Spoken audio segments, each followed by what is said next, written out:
Welcome to Charlottenburg, the most historical of all districts in Berlin, with Altbau buildings, tall ceilings, and wonderful attention to Gotcha! I think I might have you fooled here. Did you think I was in front of swanky lofts in Charlottenburg? Think again. You might be surprised to learn that I'm in the middle of Marzahn, a district rather known for its large tower blocks than those nice looking apartments here. Your confusion, my confusion, is only natural. What you see behind me is an illusion on a massive scale, and perhaps the biggest one of its kind in the world.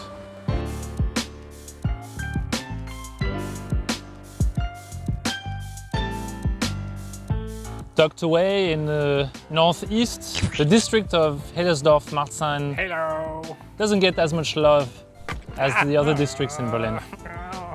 It's often depicted as this grim experiment of radical social housing back from the GDR times.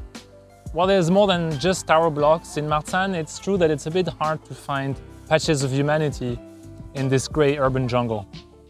Since reunification, there has been multiple attempts at changing this image, and sometimes it's doing that by destroying entire blocks of buildings to replace them with something more at the human size.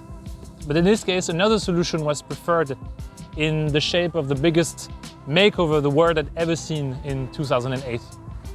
6 residential blocks were renovated to include on their facades the look of traditional houses in European cities like Lisbon, Amsterdam or London.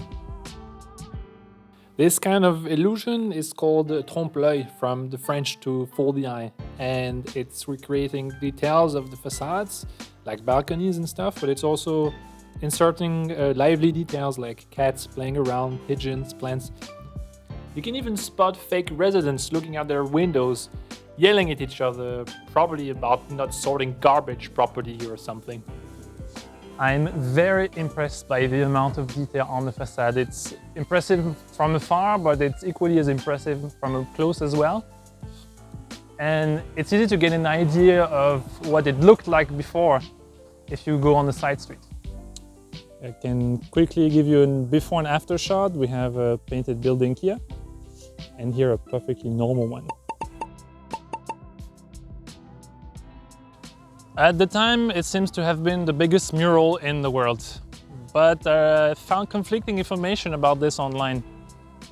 Every major publication about it from back then mentions 64,000 square meters, but I find that hard to believe because the current Guinness Book World Record holder is about a third of that. If you're interested, it's a giant silo in South Korea. The official project page, however, only mentions 1,800 square meters. So I have to assume that this larger number would have been the total outcome if all of the facades, the 42 facades, would have been painted. Oh, dear. But before this happened, the developer went bust. What is no illusion is that Marzahn has much more to offer than first meets the eye, and you'll be well advised to give this area a go instead of going to Kreuzberg yet again. There's life outside the ring, you know.